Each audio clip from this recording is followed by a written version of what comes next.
What's up, everybody? It's Mr. Talkbox. Check it out. You need to like and subscribe. Come on, catch a boy. DOA playlist. Let's get the funky. YouTube family and YouTube world, I am back. I hope everyone is well and blessed. I mean it from the bottom of my heart.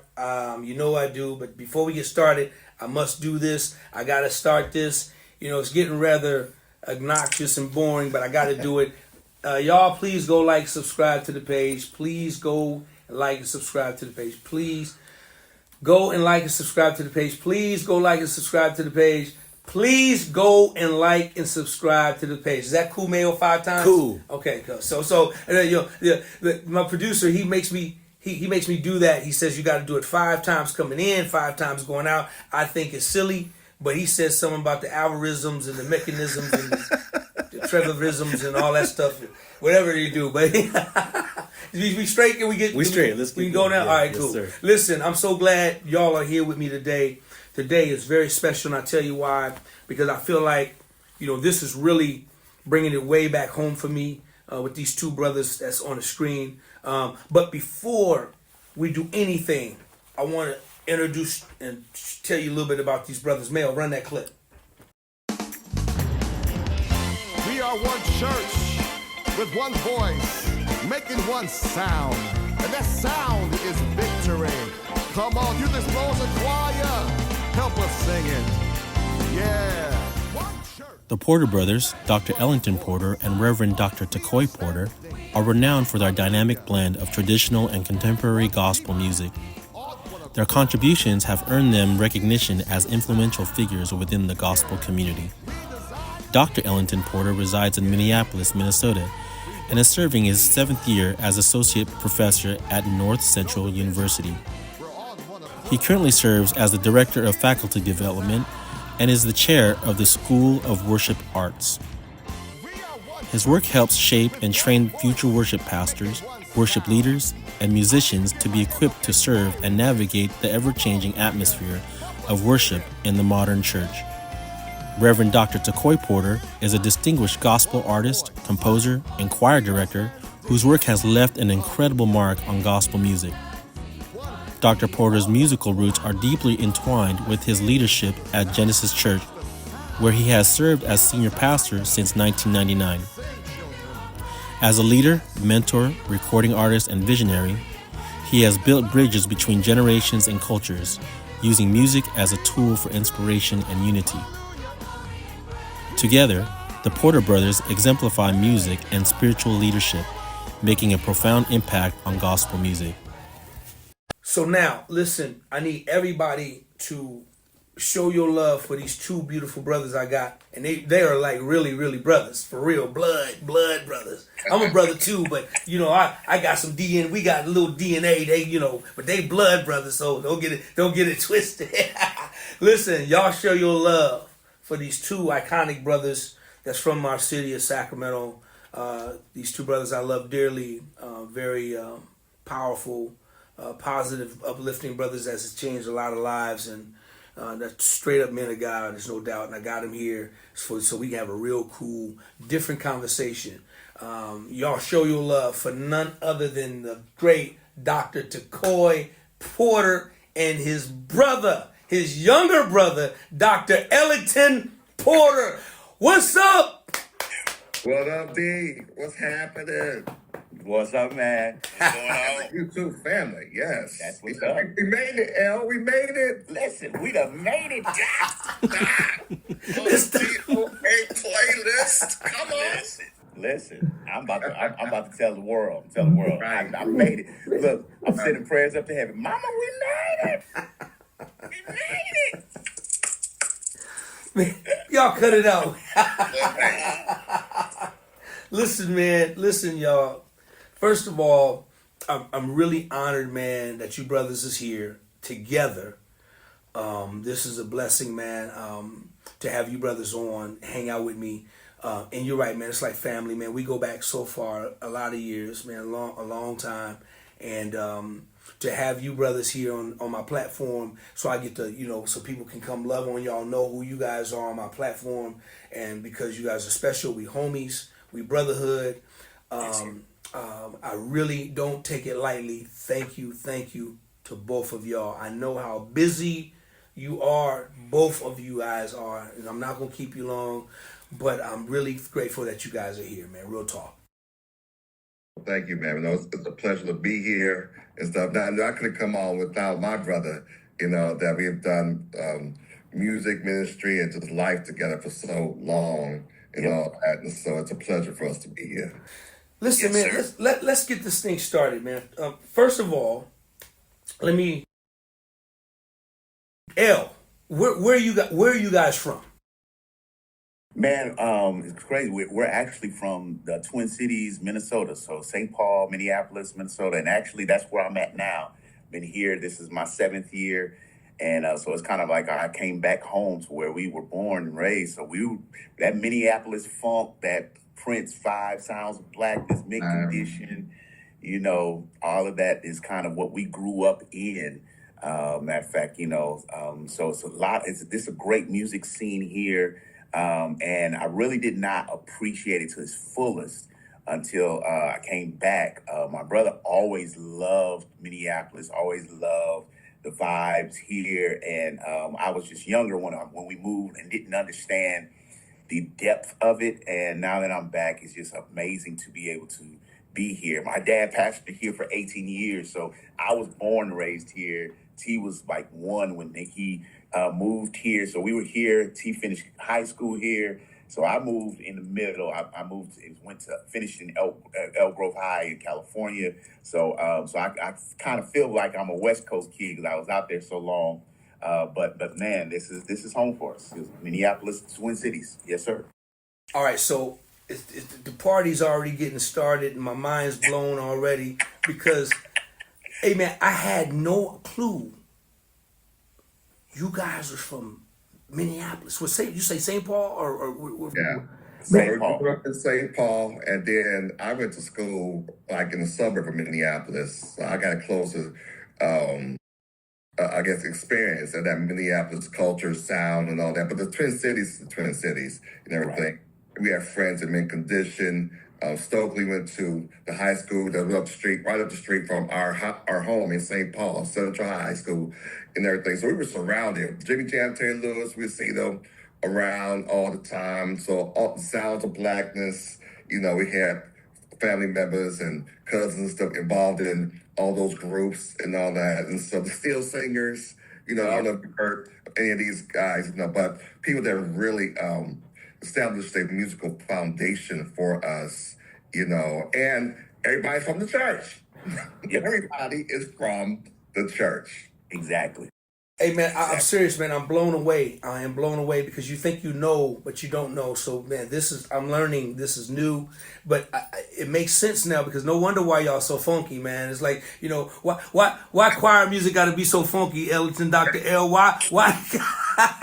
Come on, Dr. Tecoy. Why does choir music? I get it now. Y'all got the grease. Y'all coming from the grease and bringing it to the grease. That's right. Yes, sir. So dope. Yes, sir. We always had this different sound. It was kind of, amalgamation of what Sacramento was from what West Coast was, but we always had that little funk vibe. We always would do these vamps, and we would have these vamps that would just take us there. We'd be like, no, we always had a little more of an edge. And that really is because, this is what we were raised on. We were raised on just kind of pushing it. So our sound was always a little bit different. But I think it helps to cultivate, what church music sound like in Sacramento now. So, So whenever I do this, man, just know it's about 80,000 standing right now, dude. For real, man. That is so dope. So you guys, like what year and how did you guys, what was the transition to California like? Tell me a little bit about that. Yeah. And so really I kind of let it off, the transition to California. So 1988, I graduated and I decided to come to the University of Pacific, got accepted into their Conservatory of Music in Stockton, California. Never been to California before, not Stockton. I didn't know what it was. I thought I was coming to an LA situation. But I ended up moving, going to that school, to the Conservatory there. And then our father got called to Shiloh Missionary Baptist Church in Oak Park in the same year. And so in 1988, when I thought that I was leaving my family, going out 2,000 miles, being away from them, I find out, I'm only going to be like 30 minutes away. Because he's in Sacramento now. Everybody came in. That was the best thing for our whole family. And he ended up pastoring the Shiloh Missionary Baptist Church for 19 months. And the whole family was there, came in. I was in college. And then after that, the Genesis Missionary Baptist Church started in 1990. Okay, so man, that's so interesting. Let me back up. So during your time in St. Paul, was your father a pastor at that time as well? Was he? Talk a little bit about that. My dad pastored. Actually, it was crazy. My dad pastored the Shiloh Missionary Baptist Church here in Minneapolis, in St. Paul. So he pastored in St. Paul, and he had a brother, an older brother that pastored in Minneapolis. So they were the original Porter brothers. Yeah. My dad pastored in St. Paul for 18 years, Shiloh Baptist Church. The church is still going strong. Pastor Daniels is there. They're an amazing church. They've grown. And it was one of the stalwart churches of St. Paul, Minnesota. He paid off the building. He had done a lot of great things. And he felt God was calling him to a different area, and connected with some pastors that knew his father, who was a pastor as well, before he had passed. And so there was a connection that ended up getting Dad to try out for Shiloh Baptist Church in Oak Park in Sacramento. And then that's how we ended up getting there. But Dad pastored here for 18 years. So it's a long legacy of Porter here in the Twin Cities. I meet people even now. Just this past Sunday, I met people that said, your father baptized me. I remember your mother. I remember things about the church. There were so many people. Matter of fact,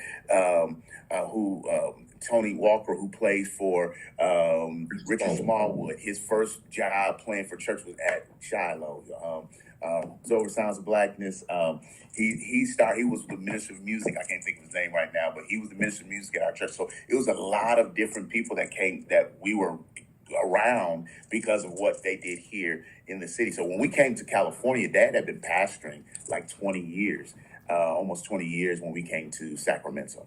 Yeah, and we developed our chops, our musical chops, playing for our father. So I started playing the drums around, I think, 10 or 11 or so for him, and then Al started tinkling on the piano and the keys and the organ, and then next thing you know, I think our music left, and I was like 14, and he was what?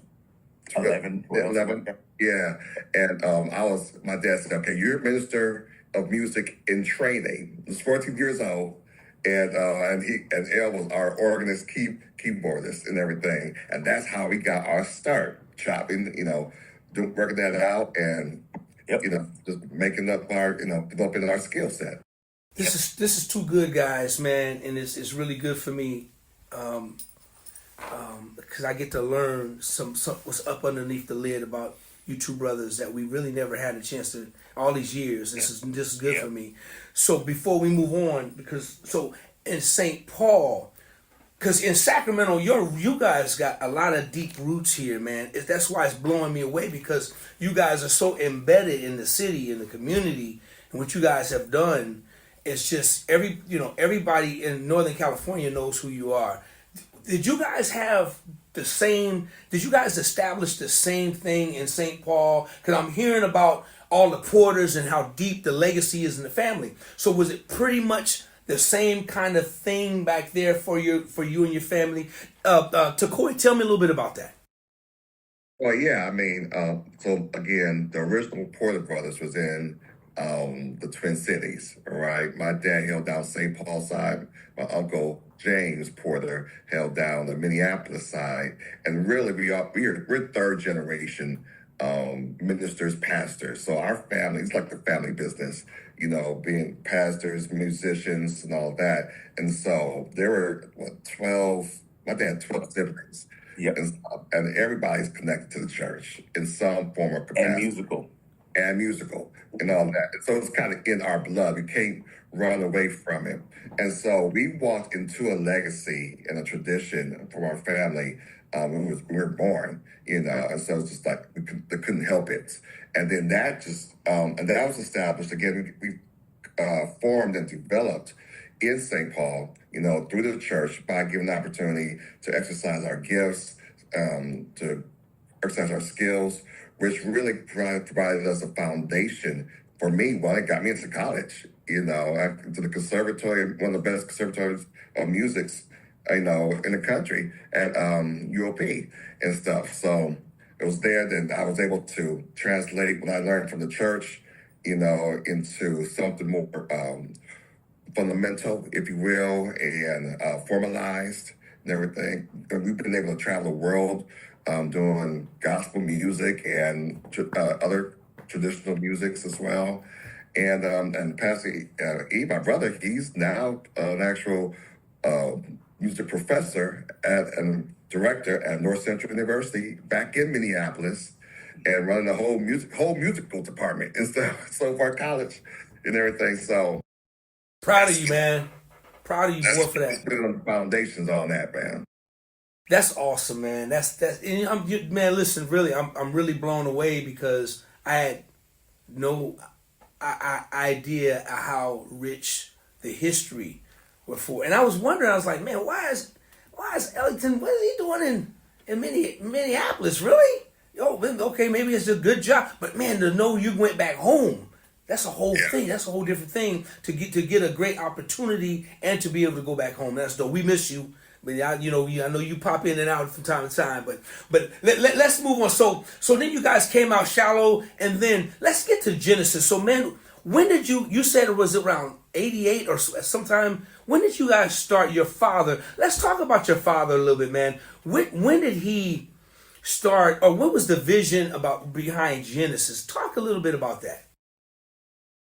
Yeah, man, Genesis was birthed. We came out of Shiloh. It birthed out of a church split. That's kind of how we say in Baptist churches. Right. Churches are planted by splits, right? So it was kind of birthed out of pain, actually. But it was. But when the thought was that after his time at Shiloh was over, that people thought that he was going to go back to Minnesota. But Dad said, no, this is where God called him. And I'll never forget, he said, if I have to stand under a tree and preach God's word, that's what I'm going to do. And we came together on a Sunday afternoon. 200 people showed up. We raised money. The next day, we were at the location, 2801 Meadowview Road. It used to be Trinity Church of the Nazarene. They were selling the building. Bishop Yardley Griffin, was looking at that building and showed it to my father and said, listen, this is probably going to be the perfect place for you all. We went to that church the very next day. It was April 2nd when we went to the church, and we've been there ever since. We raised the money. We were able to move in. We were dubbed the fastest growing church in American Baptist churches of the West because we grew, exorbitantly overnight, just because people were hungry. And one thing that we had these three great components. We had great teaching, we had great preaching, we had great music. That was like our foundation. Because now we sing, but my dad, oh my God, he was the singer. He was the singer. Like he could preach, he could pray, and he can preach, and he could sing, and he was sing down heaven. And so when we got to Genesis, we had, Clarence Eggleton, who was he was the living legend then, we honor his memory. He was our choir music director, minister of music. Bobby Adams, one of the great songwriters, Frank Finner, Lorraine Simmons, myself, the Adams brothers was playing drums, and we all came in. And so when we started, we had a choir of like 60 people. And it was like an army, man. We would sing down heaven. I remember the first service. We were in there for almost 4 hours, man. Just having church, allowing the Spirit to flow, preaching, allowing them. It was just amazing time. And so it's always had those components in it. And Dad just was, and my mom, who was very vital in establishing ministry, who was a great. She did not sing, but she could preach the words. She could speak a song. By the time she got done quoting the words of a song, the whole church would fall out. So it was something that we always felt like we were called to serve under our father and mother, to be able to be there. I stayed home and went to Sac City, went to Sac State. He went and finished at Sac State, and I'll never forget, a couple years before he passed, he said, "Hey, if you guys get called to go places, because we have been called to be musicians other places and get, serve in different spaces." He said, you don't have to be here. And we said, no, we are called to serve you. Like, this is your ministry, is our ministry. So we're here. This is where we're at. And we never knew that in a few years that he would be taken away from us. And in 99, he passed away. And his desire, we were preaching by that time, his desire was for us to take over the church, and we assumed pastorship in 1999. So that's good. So in 1999, man, that's amazing. So in 1999, so you guys were co-pastors, correct? That's right. Tecoy, let's talk about that. So what made it be like that? Was this just the only thing to do? Was it obvious, or how did that come about with the co-pastor thing? Well, our parents always taught us to do everything together and stuff. So we are the youngest of 5 of children here, and we were always doing things together. We're only 3 years apart. Everybody thinks that I'm like extremely older, but we're only not anymore. I'm catching up. Yeah, you are catching up, and with that and stuff. So we from the very get go, we was back in Minnesota. We would shovel snow together. We have a little shovel snow business and everything. For those of you who don't know about Minnesota, there's a whole bunch of snow, and it's cold for no reason. Right. That's why I got my coat on, guys. Exactly. It's cold today. 16. Anyways, we did everything together. We wanted to be the Jimmy Jam and Terry Lewis of gospel music. That was our goal for our lives. And that's what we saw around us and everything. And so we started our whole music thing together. And we just did everything together. So naturally, for us, pastoring came naturally, together, doing that as a co-pastor. Now, for everybody else, that was an eye-opener. It was very strange. It was very odd because team leadership or team pastorship was not the thing. Now, we see it all the time now, especially in your white churches and such, team leadership. But we were pioneers in that. We were before our time in establishing that. And that really helped to propel our church and our ministry to a whole nother level. And because when our father passed away, usually when the visionary, the Moses passes, that's it. There's not really a Joshua there, but there was 2 Joshuas here, to pick up the mantle and run with it. And we ran together 19 years, man. 19 years working things out based on those same principles of good teaching, good preaching, and great music. Man, you touched on it, Tecoy, because you're right, man. You rarely heard about that kind of thing, that kind of that the partnership or co-pastor. That was like really, and it was new here. You brothers were the first 2 brothers to do it here, and now it's like it's like the typical thing to do. You hear about it all the time, and to see how successful you guys ran it, and I'm sure, man, the works you guys have done so far in this community, man, has been so strong, powerful throughout the city, man, throughout the city, that I'm sure you made your dad proud. So it went from Genesis, the church, to Genesis. Talk about the center and the center that you guys went on to build and create. Yeah, well, our father really believed in outreach and the youth, youth development, serving our community. We were he believed in going beyond the four walls, and we saw that one through our music. We traveled. We had a touring choir and stuff, and so we were able to take people on like their first trips outside of California to see the nation and everything, bus, planes, all that stuff, and tour the nation and sing on platforms that they never even thought they would be. Arenas like Staples Center, the Oakland Arena, what was it called before? Oracle. It was Oracle. Oracle Arena, and then just travel the East Coast, down south, the Gospel Music Workshop, America, and all that. We were always done the choir with the green robes. Yep. That was our thing right there. And we had an army with that vision in mind. And so after our father passed, we said, okay, we want to build upon his legacy and create a multi-purpose center. A center that not just held worship, not just a regular church, but something that be open not just 1 day a week, but 7 days a week, and serve our community. And so be a safe haven for our youth and our children, and to play basketball and a multitude of sports and stuff.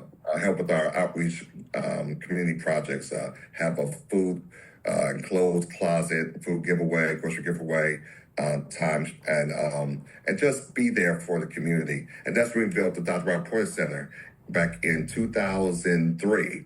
We had no idea of how we were going to work this out, had no money and all that, but we had faith in us. And, it's good to be just young and fiery and don't know what you don't know. Right. And stuff. And so we took upon our task to really establish the Dr. Robert Porter Center, a multi-purpose center built just for that, to serve our community, build upon our outreach projects, and with the grace of God, it happened. It happened in 2003. We had Jesse Jackson come in, and he opened up our Dr. Robert Porter Center to the world, and he said it was an oasis in the desert. Yeah. Yep. Man, so okay. Listen, man, this is just a backdrop of why these brothers are here today. This is just a little backstory of why they're here. I wish I can keep you brothers for about 3 or 4 hours, because I know I can't. But I want to get to something that I really want to cover with both of you guys, and and just want to put a disclaimer out. You guys are gonna hear some noise, probably some banging in the back. I'm gonna keep it $1,000. Just overlook it, because this conversation is too good to be distracted. And I hate I'm hearing a drummer back of me just knocking my head off already. So, but one of the reasons why I wanted these brothers to come on is because I wanted to have a serious conversation, and I know we don't have much time. But on the platform, I have a lot of musicians, and everybody's pretty much PKs, church kids. They were raised in a church. They tell their stories and they share their stories. A lot of them, parents to their mothers and their fathers were pastors and this, that, and the third. And some experiences have been better than others. Some has been worse than others. In other words, their dream is just, to kind of be a big rock star musician that started in the church. And once they try to see how to live their dream, they get a lot of feedback. They get a lot of backlash and from the families or the church members or whatever. And then, then they go on to be successful. Then everybody loves them. And then there's those that got the support from the church, from the community, from the church, and they went on to be successful, to come back and everybody loving them. And then there's stories about, they're playing in the church, charging the church, playing for a paycheck, get money, and then some churches don't play, some churches don't believe in it, some churches don't. There's all kinds of different things out there. So I wanted to I've been wanting to do a show like this, man, with a pastor that has their side of the story. I don't know if you want to call it a different belief or a different truth or however. I just want it to be, a real conversation about their take and and how they really actually feel about certain things. And I didn't want to get, no disrespect, but I didn't want to get an old, 80-year-old dude that's kind of set in his ways and, didn't want to listen to, I wanted somebody, and I didn't want to get somebody who was just too young that was going to be set in their way.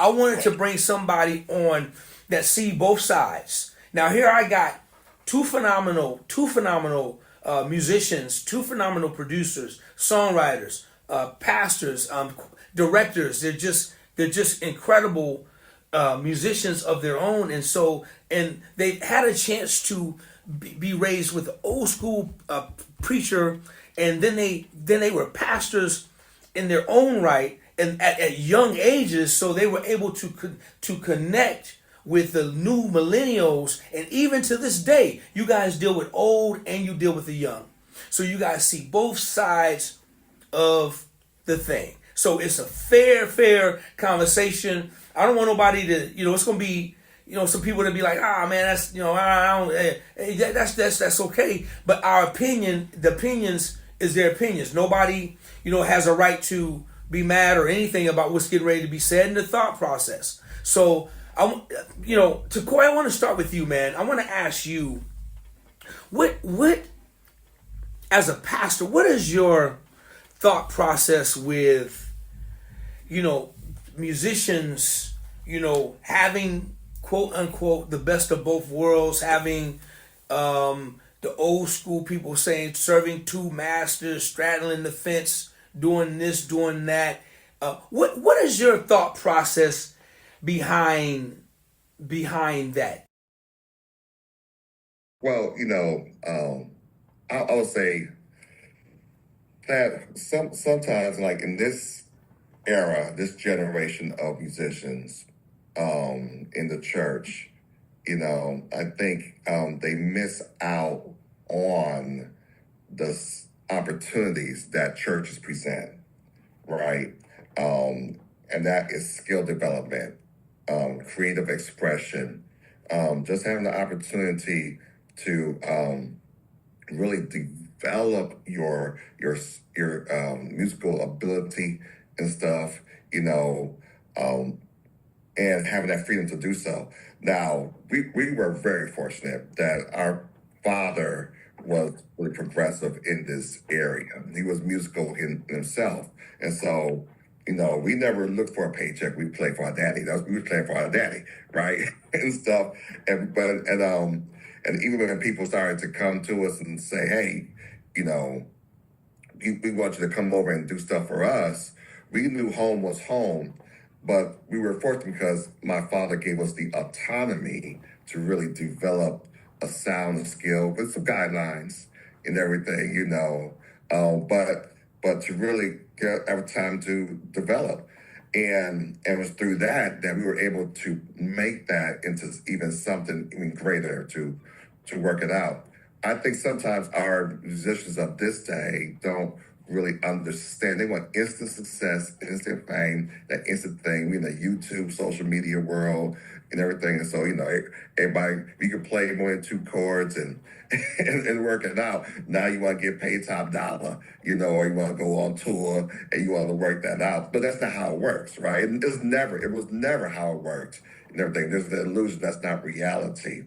And so, we have that situation. Now we also have situations where pastors who don't understand pastoring and don't understand the musical side and understand creatives, and so and all they want to do, they want to be the next whatever, whoever's popular right now and everything. And I need me a good band, I need me a good organist, drummer, bass player to really push me and make me look good and stuff. And so we have a lot of those out there. And it's all the same generation and everything. And so we're missing this disconnect, I think, between our generation that grew up in it, that really understood the meaning of being loyal to something, having skin in the game. This was, like I said, this is family business for us. So if anybody's going to make it work, we got to make it work. right? If everybody's gone, we gotta make it happen and stuff. And so that was just ingrained in us, and we were happy to do that. You know, we sacrificed to make this work. We were actually qualified to do other stuff. You know, I actually quit my job. I was working for a consultant in the IT field and stuff, and MBA. You know, by the time my father had passed away, and I had to quit my job to work for the church full time and everything. So, you know, that's how loyal and committed I was to that. My family, I support in that way.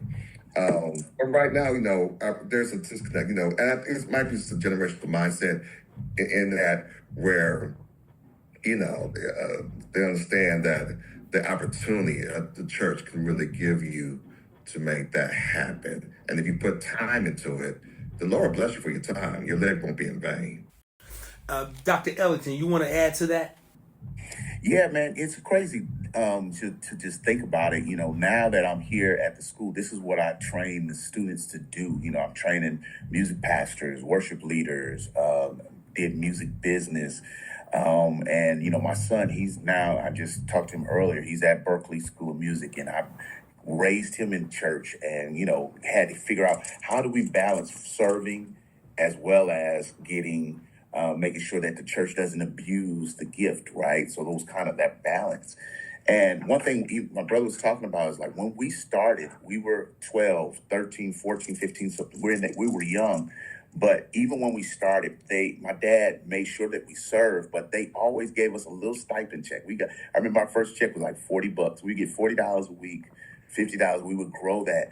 Everybody that we had on our musician staff, we would get a little stipend. It wasn't a lot of times, but it was something because my dad wanted to make sure that the church knew, even though this is your home church and you're serving here, that you are vital to the ministry. And it made us feel like, hey, we have a place to belong.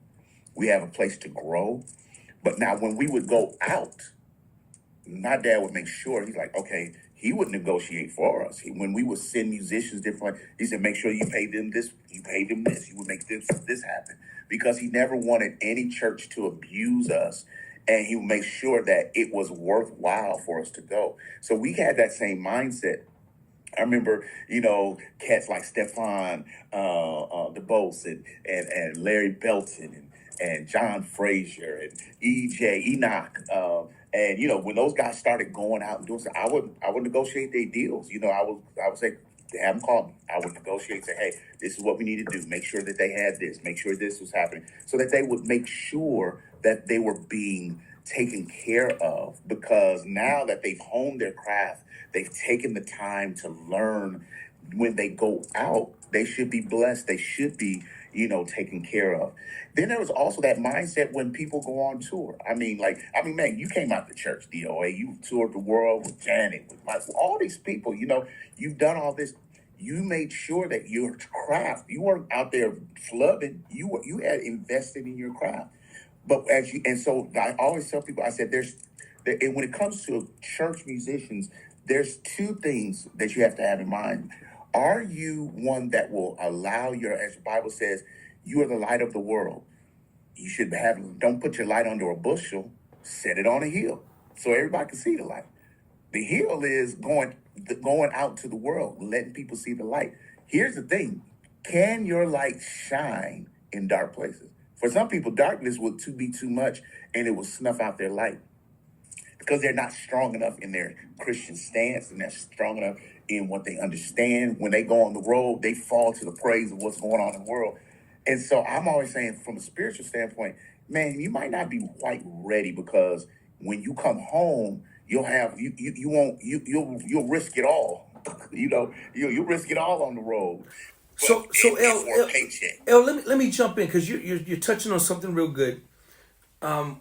When you talk about the road and spiritual, Christian musicians, does that apply to them even if they're doing secular music? If they're going to secular work, you know, and see now I'm telling you right now, we're gonna probably have pastors that gonna come after us and say, how you tell people to do Come something? on, man. No, come on. Come on with it. But the thing is, the Bible says you're light of the world. He didn't say you're the light of the church.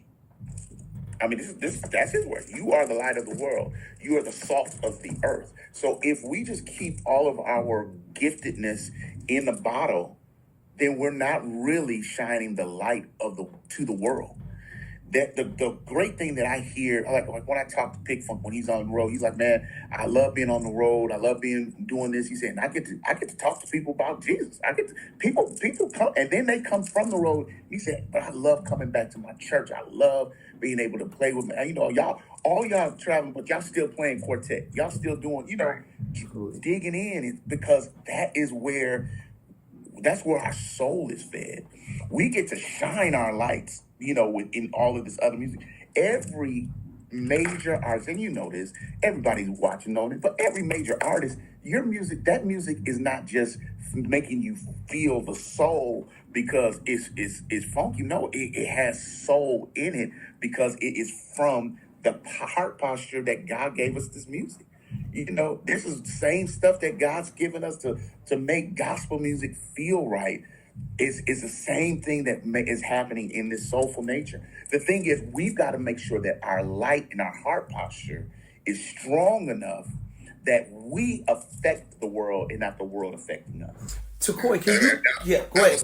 Opportunity I was telling about, where musicians now, they don't make that connection because that spiritual development right there. Yes. And serving, right? And service and stuff. And that's why, musicians, you stay on that organ, stay on the drums when the preacher, is preaching. Get the water break, what have you, and stuff. But come on back and sit in the service, understand the Bible, understand that, hear the word, let that get into you, because if you want to get to that next level, you're going to need some word in you. Yes. It goes beyond, we all know this. We want to, there's a lot of talented people out there, right? And so what's the difference between just being talented and being like great? What to get to that next level, it comes down to character. It comes down to what's inside of you. It comes down how you've been brought up, your principles, your values, and everything. And so, at the point that we are now, it ain't about talent. We all can do the job. That's not the issue. But can people trust you to do the job well, to be committed, to be loyal, to know when to speak, know when to shut up, all that. This is what we call professional, but I call it excellence, right? When you can just be excellent in your craft so that you get the call back, when you're, and that's where I think you see the failings. This is the moral failing of the church musician that's looking to just make the buck and get the shine, right? They lack the character, and this is the opportunity. You cannot miss the opportunity where your church can help you build up your character, so that you can go into chase after your dreams and go into the world. Brothers. And let me piggyback one more thing. Yes, absolutely. As a pastor, and this is something that I don't want to say we pride ourselves on, but we try to execute.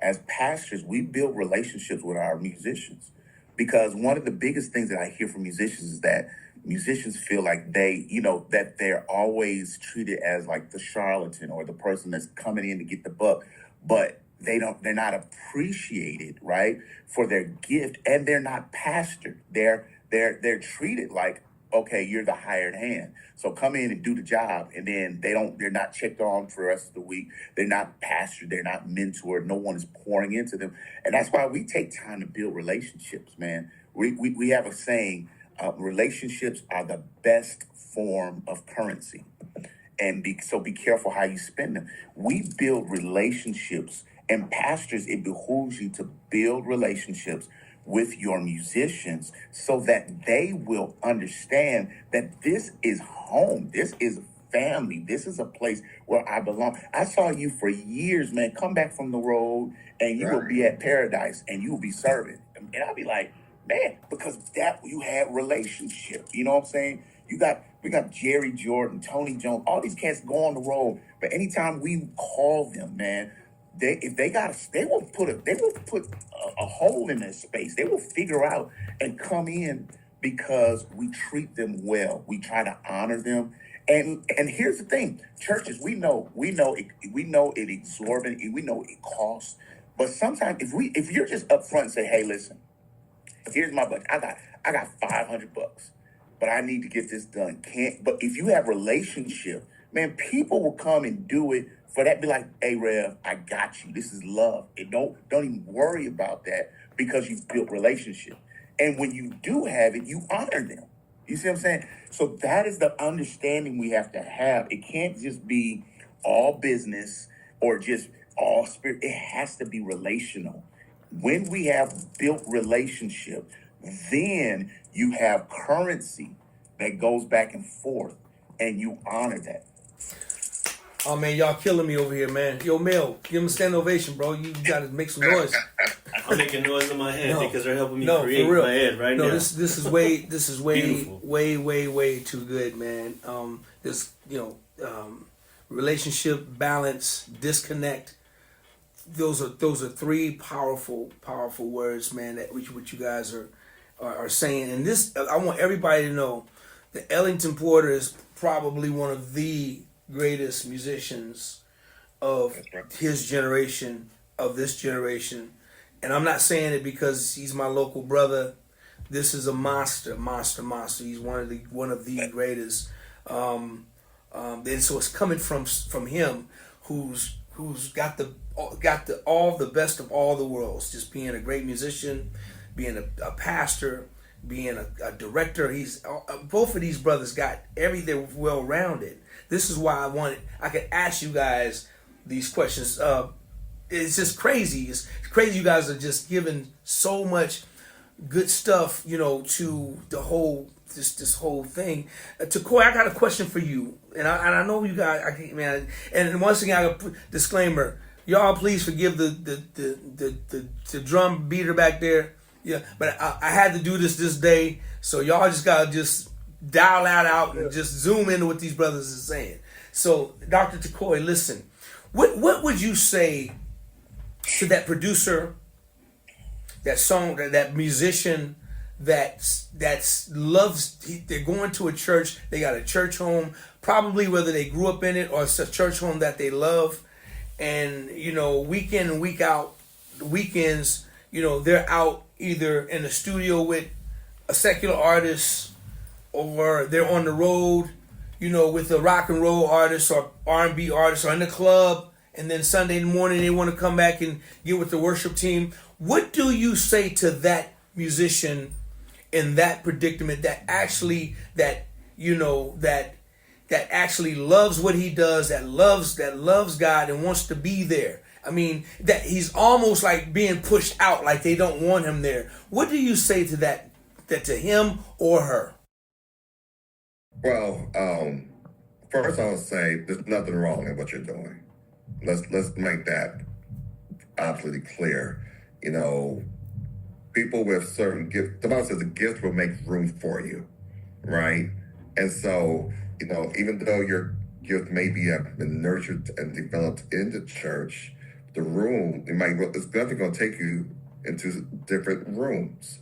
All right, for some that is on the road to a musician, some that you will play in different genres of music, and we have to start thinking about that as well. In terms of genres and all that. So once you get out into the road, you start understanding a different lens, a perspective of music and stuff. So yes, it is a gift from God, but it's also a profession that can actually put food on your table and clothes on your back and give you a shelter and all that. So it's work as well. And so what some churches don't have is that scope of that lens on how that is a way of doing work, and way of providing for your family. And so if I got to play a few chords, or not got to, but, go into other genres of music, to me, that's a great opportunity to work that out. Again, it comes back down to your relationship with with God and your relationship with your church and pastors, stuff like that, that really kind of determines, how that all plays out right there. Are you ready for it? Like my brother was saying, are you ready to go out into the world, and tackle some of those tough questions where people start side-eyeing you because you're playing the devil's music, But then when you come back home, they like that devil's music infused into, the thing and stuff, Come on now. And so, it's to me, it's a argument that really should not be an argument. The reason why I asked that question, and I want to address you on this, Els, because I've had people on my playlist and they've talked about it and they use the term like church hurt, right? Yeah. They use that term church hurt as we're talking about the question I just proposed to Tecoy. What is church hurt, man? Because I've heard it in so many times. I mean, I just want to know what does that mean? What is church hurt? Yeah. I mean, the thing is, first off, church hurt is real. People have gone to church, they've been raised in church, but they feel like they've had their biggest fights and their biggest fallouts and their biggest disappointments in church with church people. The thing about church and church people are everyone in church is expecting that they're going to come in and have this level of perfection. And I think that we've given the misnomer that church is a place for the perfect. Church is not a place for the perfect. Church is the place for us to be perfected. And our perfectedness comes through the Holy Spirit by our relationship with the Lord, but we're all in process. I remember the old preacher used to say that the church is the hospital for the sin-sick soul. And I've always said it's like MASH. I don't know if I'm dating myself, but I remember MASH. MASH was like, it was like they had a hospital in the middle of a battlefield. And that's what it's like. It's like we're in there trying to get people healed and whole, but we're all in a battle. We're all fighting. So it's like we're healing them up to get back on the battlefield. So we're always going to be constantly healing. But the thing is, the doctors need help too. There's times where the doctors need help. So we're all in there trying to get it together. And that's the mindset we need to understand, that musicians, pastors, preachers, teachers, the lay members, we're all in process. I remember listening to the great Walter Hawkins, another brother set, right, from Northern California that established the sound of the Bay Area for gospel music. They would travel the world, and I remember when Oh Happy Day said Oh Happy Day hit, and they were going and touring the world and singing in Yankee Stadium and touring and doing these festivals and all of these things. And every time they would go out, the world would receive them, but when they came home, the church would throw them on the altar like they had done something wrong, and that hurt them to the core. But they still stayed with the church. They ended up starting Love Center, not because, that they felt like, oh, we need a church. They wanted to give a place to people that were struggling with life to belong. And that's how Love Center was birthed. And they had such a great impact. And I believe we have to have that understanding, especially for creatives. We've got to be able to allow the creatives to create, the creatives to grow, the creatives to wrestle with their faith and be able to ask tough questions and still serve, right? While they're out being professionals and doing the things that they need to do and upholding still character, they come back in and we pray for them. We cover them. We love on them. And that's the mindset that the church has to have and the pastors have to have. And I believe you're starting to see more pastors. Was doing my doctoral work, and it was on the relationships between the Levites and the priests, the pastors and the musicians. Because in the beginning, the Levites and the priests, they did the same thing. They all did the same work. They all did the same. The Levites just were over the musical thing, but they all made sure that the temple ran together. Now we have the separation because you have a pastor that doesn't know musical things at all. and they just look at it as the setup to the word, right? And then you have the musicians that don't really appreciate what the pastor has to do, the business side, making sure that so when we bring that back together and get that understanding that we're both here to make sure that God is honored, God is praised, and we're both vital to the ministry, then we understand that it's a team. We're not against each other. We all in. I remember when me and T would sometimes get these tussles, and my brother would say, "Man, bro, we're on the same team. We just got to talk it out." And it made me pull back, and I'll say, "Yeah, you're right." And that was just the wisdom that my brother has always had, because I always say my brother's been my pastor since I was a kid. So that's just the thing. Church hurt is really people hurt. It is. Right? That's what it is. We call it church because it happened in the church. But, people, it's really people hurt and stuff.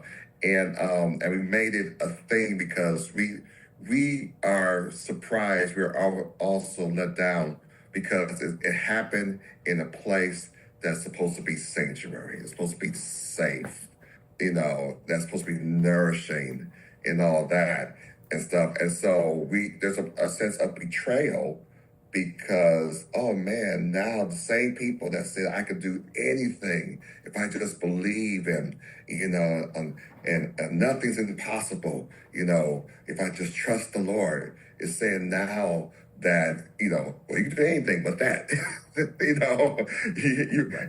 All things are possible, except for that one thing right there, and that unfortunately is control. Mm-hmm. They're trying to control the gift. And there's a misalignment of trust in there. They don't trust you to come back. They don't trust you and they're afraid to lose you. Like my brother said, I think there are this new generation, or there's generation now of pastors that have a better understanding of this and everything. That kind of understand now. Creatives understand that the profession of music. The music industry, it's just like any other professional industry out there and stuff. And so we're getting a better understanding of that and how to appreciate that profession is in itself. But, there's always going to be some type of level of hurt because people are in the church, right? And so it's people hurt that happens. And it comes back down to relationships, establishing trust, getting to know people better, and get to know people, on purpose, right? Really establishing that relationships, being a pastor to everyone, and it's a two-way street. Musicians, when you go into church and you play and everything, learn the church, learn the people, learn the folks, learn the culture. Every church is different. Every denomination is different, right? You got your Pentecostal, you got your Baptist, you got your Code, you got, all that. And everybody runs things different. Small church, big church, it's all different and stuff. So you got to learn the thing, learn the culture, and don't just put it all into an umbrella and into one box and say, okay, there's just this and there's just that. Open up yourself. And I know it's hard because, you bring it hurt, but you still have to stay open. You got to stay open to relationships and building because you never know what blessing you might be missing by closing yourself off. Absolutely. Listen, man, we're going to keep it right. I got one more question for both of y'all. Well, it's going to be two. But and both of y'all I'm going to start with you, Tecoy. You guys get it, man. You guys get it. That's really just all I can say. And I think, the people that watch this and pay attention to the platform and see the shows that I've talked to with all the different musicians, man. You guys get it, right? Pastor Tecoy, what would you say to another pastor who don't get it? What would you say to them? Start get it, Doc.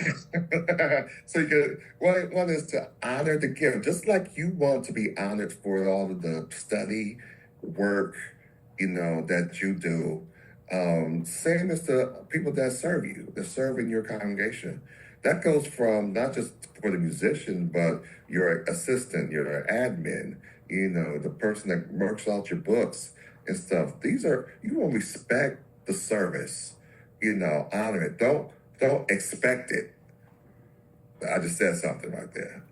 Don't just expect it because you're the head, chief in charge and everything. But respect the service, respect the gift, especially now when people have so many other opportunities to not do, to not serve, to not volunteer, and they can just take their gift and move on, go somewhere else, do other things. And so, one thing I try to do, and if I could do even more of, is just really being gracious and honoring that. And that's not saying that you have to, just like always overdo it. You know what I'm saying?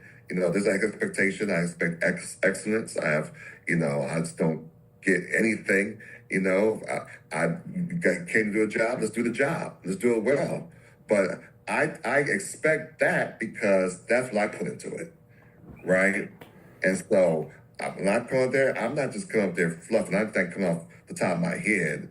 This is years of experience and know-how and skill development and passion that I'm putting out there, right? I expect you to do the same. Don't you come in doing anything less than what I'm trying to do as well. With that said, I honor what you do. And I'm going to try to honor you not only in word and deed, but I'm going to honor you with the best that I can pay you as well, and to honor you and respect you in that way as well. And so, I try to honor the giftings that come across our stage, across our platform, and I always try to give opportunity. That's one thing that our father taught us, and we continue to do, throughout our whole ministry, is to give people opportunities through our platform and everything. So the more you grow people, man, the more that people end up just investing back into you as well, And so that's why I tell preachers and pastors, honor the gift, honor the people, honor their service, and watch how God will bless you. Beautiful. El, what would you say? That's beautiful, man. That's so good. So good, man. Yeah, I think from another side, I would say, too, for the pastors to make sure that you have a written expectation of what you want from your musicians, from your singers, because now it's growing. It's a culture that I had to learn when I got here, because I'm dealing with Assemblies of God churches, more churches that are more white nature or more diverse, right? A little more diverse. Yeah. And they didn't pay the musicians, they would pay the worship leaders. So it was a little different to see how those things, the dynamics were. So you have to learn the culture of the church, but as a pastor, what are the expectations? What are you expecting from them? For musicians, we can't fuss at the musician for coming in sagging and smelling like weed and this, that, and the other, but you never gave them expectations. You just told them, hey man, maybe come down to that church, I need a musician, and I'm gonna give you $400. Well, they gonna show up whatever way they show up. You gotta establish, here's our culture. Here's our culture. This is what there's going to be a rehearsal. There's going to be this. There's going to be that. You have direct policy. You're going to do this kind of thing. This is our dress code. This is the code of conduct. Our services. We have a traditional service, so you can't wear a hat. We don't have to wear a suit, but we actually should do. You know what it is that you're asking for up front, so that the musician knows, hey, okay, I'm bought into this. And as a musician, first off, musicians, we got to understand, we got to uphold ourselves with great character as well. How you carry yourself is going to be how people will treat you. If you come in and you don't, everybody goes through the process. Well, I'm always telling my son, I say, all right, I know now the thing is to have the hair, all that stuff. Okay, but line it up, edge it up, make sure that you clean, make sure you go in there and you smelling right, you make sure you're doing all these kind of different things, because you're not only, that's how you're representing the kingdom, right? And if you getting $10, right, you gonna go in there, and because you never know what the job you do now, how that will inform the next thing. You never know who's sitting in that room that can be connected to your next thing. You know, separation, 6 degrees of separation. So you always treat every situation as if the thing is your last, and you want to, or the entryway to your next. So as a pastor that does not understand, I remember right now I do a lot of worship consultation. So I'll go to churches and I'll go in and see what they got going on, consult them and say, hey, here's what you need. Here's what you should look for. This is what you need to do. I get pastors from all over calling and asking, do we have musicians? It's like a musician shortage because you got so many churches and you don't have as many musicians. So if you have a musician that is, splitting his time between 4 churches, not because he really is hustling to do that, but there's a need, then you got to understand that. Then say, okay, listen, all right, I understand this, and your time that you can give me is from 11 to 12. Okay, then schedule your service between 11 and 12 that have the demand, and then make sure between 11 and 12, and at 12, don't try to hold them to 12:30. They got another thing because you are bought in. You cannot change the disposition of what it is that you agreed to. If I agreed this is what was going to happen, then that's what happened. So you got to know what it is that you're going in. So know what your expectations are from a church standpoint, from a board standpoint, and then make sure that you support that. Give clear indication on what it is that you need from the musician or from the worship leader or from whatever it is that you're hiring as a job description like you would do for everybody else. And then make sure that you fulfill that. When you do that, then from the church standpoint, if the musician or whoever is not fulfilling those tasks, now you have a weight to stand upon to say, hey, let's talk this through. But you cannot require something of them that they have no idea in the first place. Because this generation of musicians, they're raised different. They coming from a different perspective. So, let's keep it a buck. Let's keep it 100.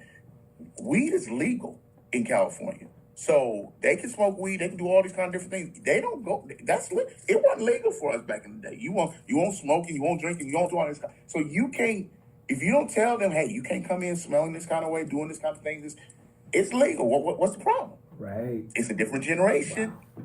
You see what I'm saying? So we have to address these things and say we can't just expect them to know this because this is the moral code. They don't know. The moral code is different. Right. We've got to teach them and say this is what our expectations are, and then we can hold them to that. Man, look, we got the stadium is just going through the roof, man, dude. You stepped in something about you. We got off of that, but you stepped in something about the weed thing and what's legal and what's you stepped into something. But man, you are so, both of y'all, man. It couldn't be. You guys are telling the truth, man, and just this knowledge. And I'm just hoping and praying that just one person gets it. If just one person, I know many are going to, but just if one person gets with this conversation and really understand what this is really all about, I'm gonna be thankful, man, because I'm telling you, man, I was praying about, I want a preacher to come on. I don't know who. And a couple of weeks ago, I saw your brother Tecoy, ran into him, bumped into him, at Nugget, pushing him. Hey, perfect! I got the right person. I just knew. I said, yo, I gotta talk to you right now. That's what's up. So, man, I really appreciate. Listen, man, I'm not gonna hold you. I got one final question, and it's crazy because I end my show with this question, and I got 2 producers, I got 2 songwriters, I got 2 artists, I got 2 pastors, I got 2 doctors. So it's like, how do I ask the question? So I'm gonna separate it. Let's separate it. All right. So let's start with you, Pastor Tecoy. You got Mount Rushmore. You got. And I'm gonna go with you from a songwriter's perspective, okay? Because you're a great songwriter, and you got Mount Rushmore. You got to give me your 4 top gospel songwriters that you're gonna put on your Mount Rushmore? Lord Jesus. All right. Just four? Messed up. It's all friends. All right. Well, let's see.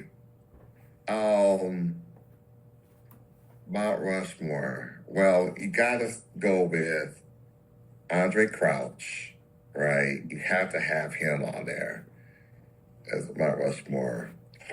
I have to go because this is what really inspired me. Kirk Franklin.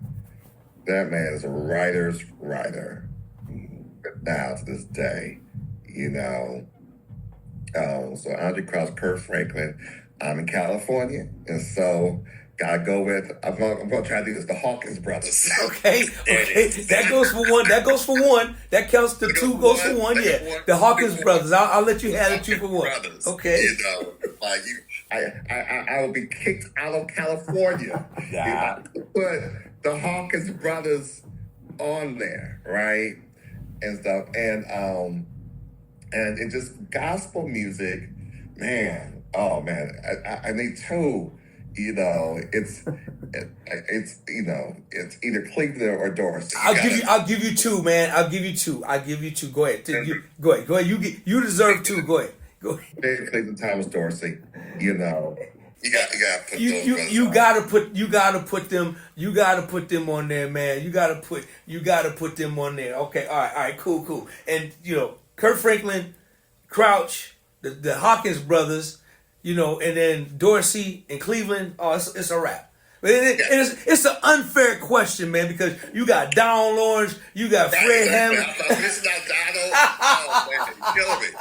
Right? So it's an unfair question. Okay, so L, I gotta do you like this, man, because you're just such an amazing keyboard player, man, and I can ask you from producer, I can ask you from. You know, I'm gonna ask you from a keyboardist, man, because you're just one of the greats, man. You got 4 of the baddest keyboard players, that you want to put on your Mount Rushmore. Now, they could either be gospel, secular, or whatever, because because you're a musician, so you got 4 keyboard. I'm gonna make yours even twice as hard, because I'm gonna give you a whole spectrum. So tell me what 4 keyboard players you're gonna put on your Mount Rushmore, bro. Wow. Yeah, you threw me under the bus. I like it, man. We got him, bro. 2 for 1. 2 for 1, right? So I'm going to say it this way. These are the people I respect and honor so many of the musicians, but I want to talk about the people that really impacted the way that I play. So that's how I'll phrase this. So my number 1 is because and it's just not because I, did a lot of my formative years in California, but Clarence Ellington was a beast. Yeah. When it came to piano, when it came to keys. I hear some of the stuff that cats are doing now, and I was like, Clarence was doing that in the 80s. He was doing that in the 90s. Some of the writing he would do, from a just pure keys perspective, hands down, Clarence Ellington is one of those at the top. I would say probably for this generation, for me, and I think he has impacted the world, is Kevin Bond. Kevin Bond created a sound that is just, he's most of what you hear now is what Kevin Bond established. Like, he is that guy. Kevin Bond is bananas, just to see him.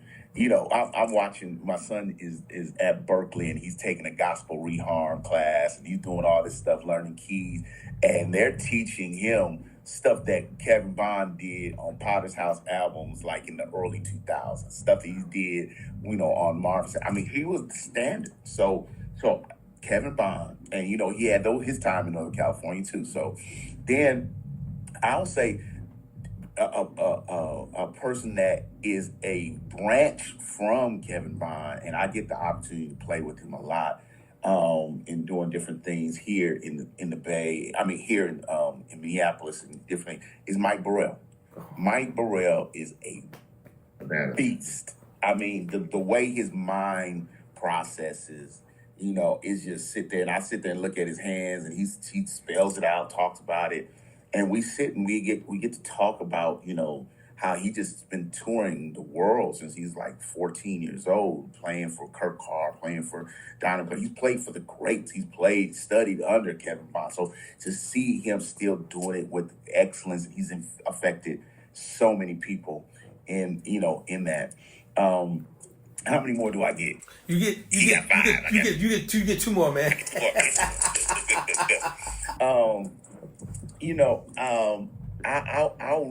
I'll reach and say, and this is he's probably one of my favorite keyboard players, organists, producers, thinkers, and he's local, and he's my go-to guy, Tony Jones. Oh wow.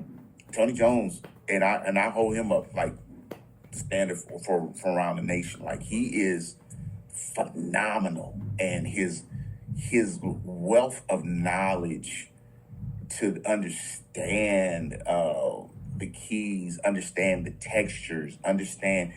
I mean, his vocabulary for chording and playing is just beyond.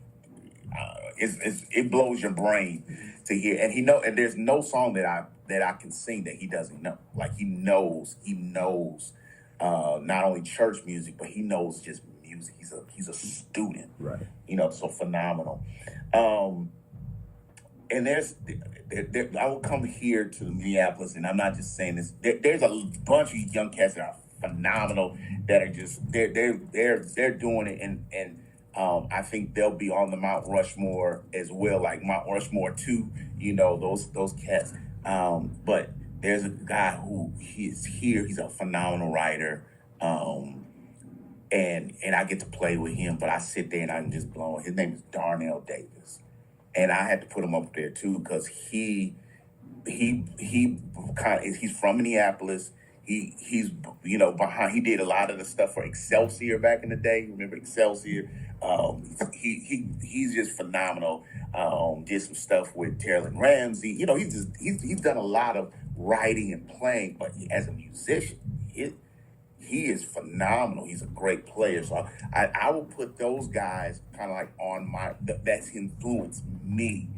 Is there other people that belong on that? I mean, your ASAP Wards, your Jalen Arnold, who's now Devin Watkins, all of these guys. Like, there's just, these guys are phenomenal. But I would say those are the ones that I just like, that are on my list right now, that have really impacted me. Well, I love it, man, because you got a lot of personals on there, and you're right. It's an unfair question, but it's just. I like when people say when first thing Pastor Tecoy says, "Oh Lord," that's when we know we got him. We got him. Man. But I get to pick. I get to pick on both of y'all's behalf. So I'm gonna start with you, L. And I get to pick mine. I get to pick. You pick 5, so I guess I got to add a little pinky on there. So make it 6 one.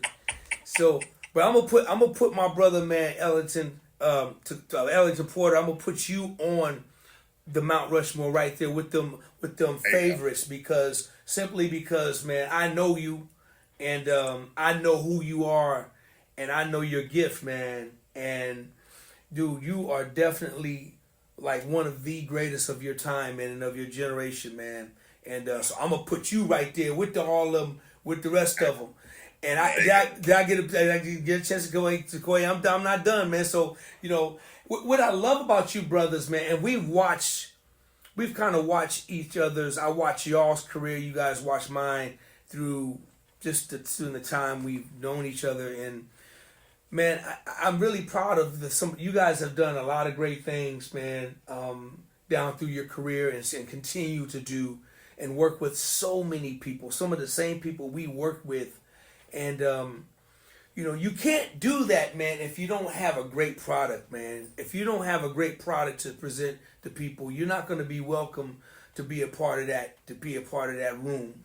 And, Tecoy, man, it goes to show if your songwriting and how great you are, man, and all these years of, you surrounding yourself around great ones, and the wisdom and the knowledge that you've learned, and you've applied that to your own, production and your own songwriting skills, man.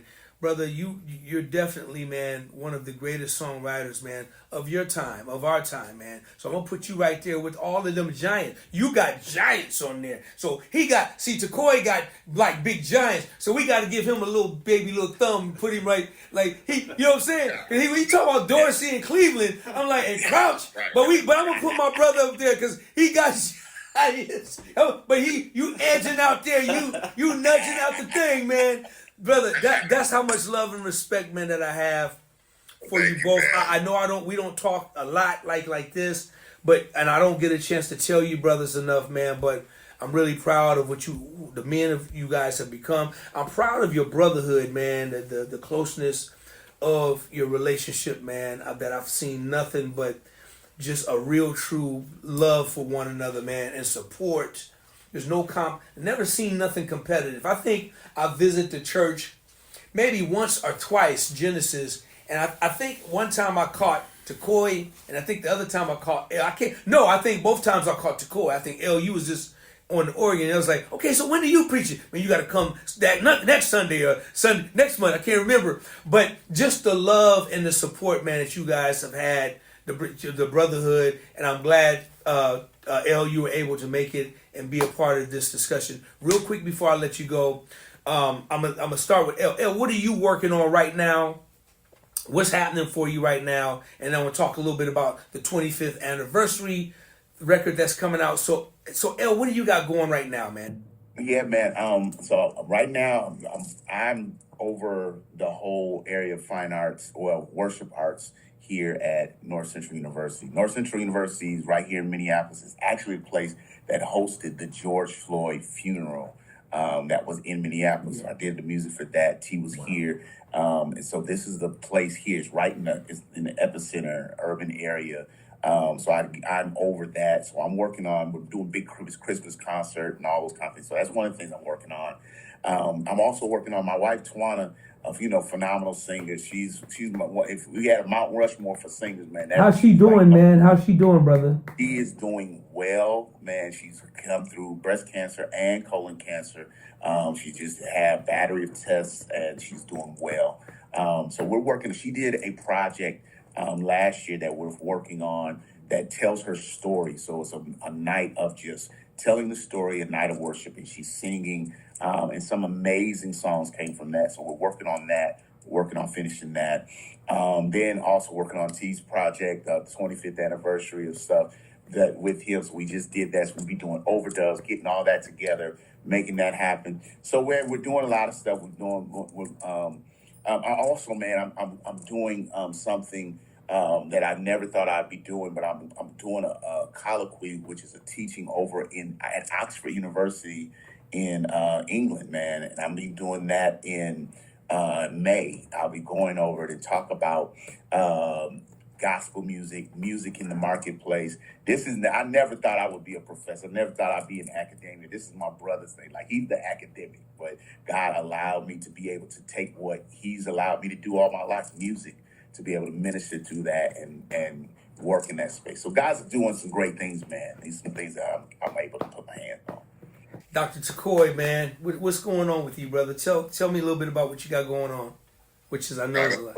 Musically, man, first of all, let's start with the 25th anniversary. The Lord blessed us to be able to record some of my songs just past a couple of weeks ago, actually, in celebration of the 25th pastoral anniversary right there. And of course, my number one call was my brother. I said, hey, I think that's what I'm going to do with the bucket list, things. And so he put together an all-star band with Darnell Davis and give it to me. Jerry Jordan, D.L. Edwards, Javen Williams. So we just pulled the guys together, man. They came in and slept out. It was slapping. Oh my God, it's so good. The spin they put on it, on the music and everything. We brought back some old singers. I got some new singers on there, and we just can't wait to put it out. So I'm really excited about that music that's coming out. That record. I call it my vanity project. It's gonna work it out, but it's gonna be really good. It'll be a blessing to, I think, churches everywhere where they can hear this good choir music. It's gonna be good one for you. And then now we're working on the MLK season's coming up, and I say Stephen because we have our MLK celebration choir that's coming up, and so during that holiday, we honor him with the choir of the largest community choir, I believe, in the city, with all nationalities, colors. Even some people don't believe in Christianity, but they like to sing in the choir, and so they come in. It's about 100 singers, and we do that honor Martin Luther King. And this year we're going to sing at a prayer breakfast that we're putting on, and then also for the actual MLK celebration that will be held on that Sunday, right before the actual holiday. And then last, but we work with Don Lawrence at the Music and Arts Global Conference, and we're going to Stockholm, Sweden, this year, and in May. And man, we're expecting a choir of about at least 500 singers, that's singing gospel music, and I have to give it up to Donald. He took over the actual Music and Arts Conference from Edwin. Edwin had hand selected him and said, "Hey, I want you to take this over." He said, "Okay, we're not going to do it the normal way. We're going to go global. We're going global." So 2 years ago, we was in London. We launched it in London, England, and had a choir of about 500 singers. Not even all of them be able to speak English, but they sung gospel music, and it was phenomenal. I think we have a single out on that right there called Word. And it is Words, and it is just great and stuff. So we were honored to be a part of that. My brother and I just be instrumental in making that happen. And we're looking forward to going to Stockholm, Sweden, and do the same thing. It's going to be tremendous. So we got a lot of stuff in the works, man.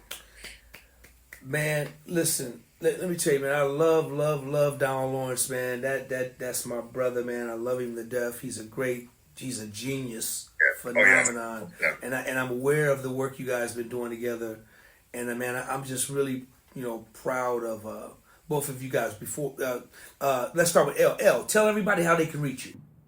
Man, you can reach me. I'm on Instagram, Facebook, Ellington Porter, and just those are area. Then you can go to my website, ellingtonporter.com. You can get me there. Those are the ways. And then if you want to email me, you can email me through ellingtonporter.com or revewp@gmail.com. Those are the ways you can hit me. So Ellington Porter, both on Facebook as well as Instagram, and ellingtonporter.com. Dr. Tecoy, go ahead. Give your information, please. Well, we ain't hard to find, like Dion said. Dr. Tecoy Porter. I think that's my handle on all the socials right there. Anything Tecoy Porter.